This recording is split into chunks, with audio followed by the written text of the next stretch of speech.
మా పార్టీ ఆవిర్భావం రోజే క్లియర్ గా చెప్పడం జరిగింది. ఏమని? ఎవరెంతో వారికంతా. ఎట్లా? ఎవరు ఎంతో వారికంతా. పొడుగున్నోళ్ళకి పొడుగంతా, పొట్టిగున్నోళ్ళకి పొట్టిగంతనా, లేకపోతే నువ్వు చెప్పినట్టేనా? చెప్పు.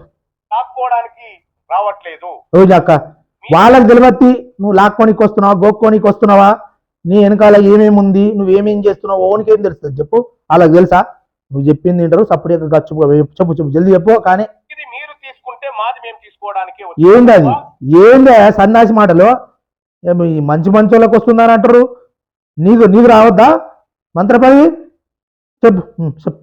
మేము ఎవరికి శత్రువులు కాదనేటువంటి మనకు రెడ్డోళ్ళ శత్రువు వంటివి, కాంగ్రెస్ పార్టీ శత్రువు వంటివి, బీజేపీ పార్టీ శత్రువు వంటివి, బీఆర్ఎస్ శత్రువు వంటివి, మళ్ళీ ఇప్పుడు ఇలా శిక్షణ తప్పి మళ్ళీ వాళ్ళు శత్రువు కాదంటే ఎట్లా నమ్మేది?